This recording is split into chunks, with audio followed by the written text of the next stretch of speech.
This is James Hendricks with the Black Sheep Reports, and today I'm going to give you 10 disadvantages to capitalism.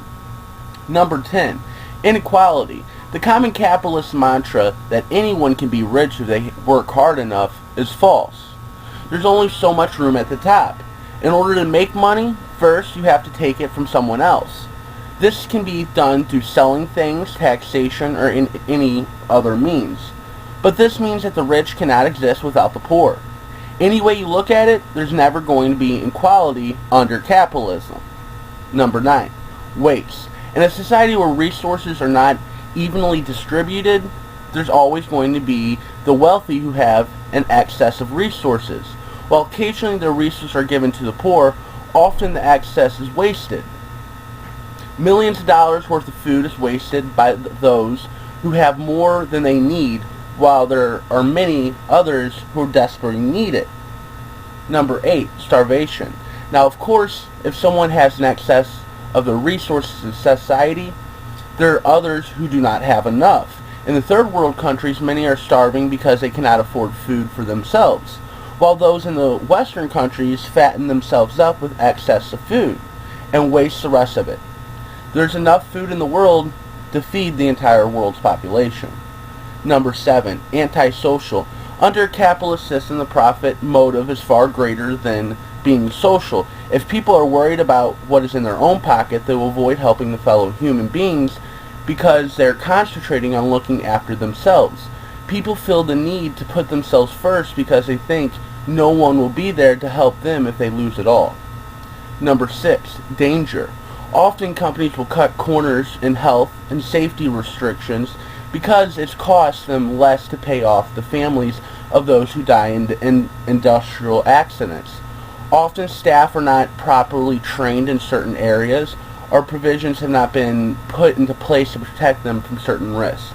This has often resulted in injuries and sometimes death. Number 5, it's undemocratic. While every individual has a single vote in a democracy, in capitalist system, they have very little say in their action of government. Greater influence on government than ideology or public opinion are the wealthy. Government will listen to big businesses and banks because they are funded their election campaigns. They will listen to the big newspaper barons because they know they can influence public opinion. Number 4, pollution. It shouldn't be hard to convince people not to kill themselves. However, this is what companies are doing as they refuse to put the environmental measures because it will reduce their profit margins.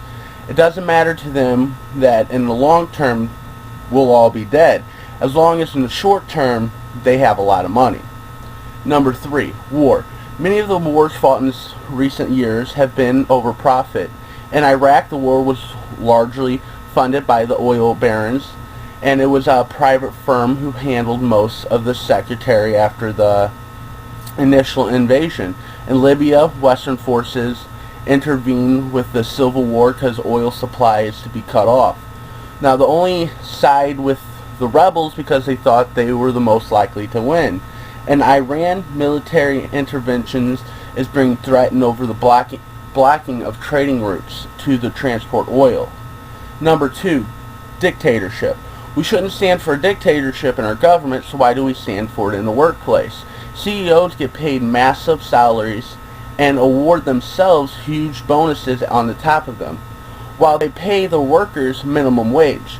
The bosses don't do the work, but they get the salary and award themselves huge bonuses. So they don't produce any of the goods we consume, they merely own the means of production. As for those who do, the workers don't have any say in how it is controlled. Last, propaganda. You can't escape capitalism without propaganda. It's everywhere. On every billboard and every TV program you have someone telling you to buy something. When this is done, government is a dictatorship. We call it propaganda. When companies do it, it's called advertising. They are both forms of brainwashing. This has been James Hendricks with the Black Sheep Reports.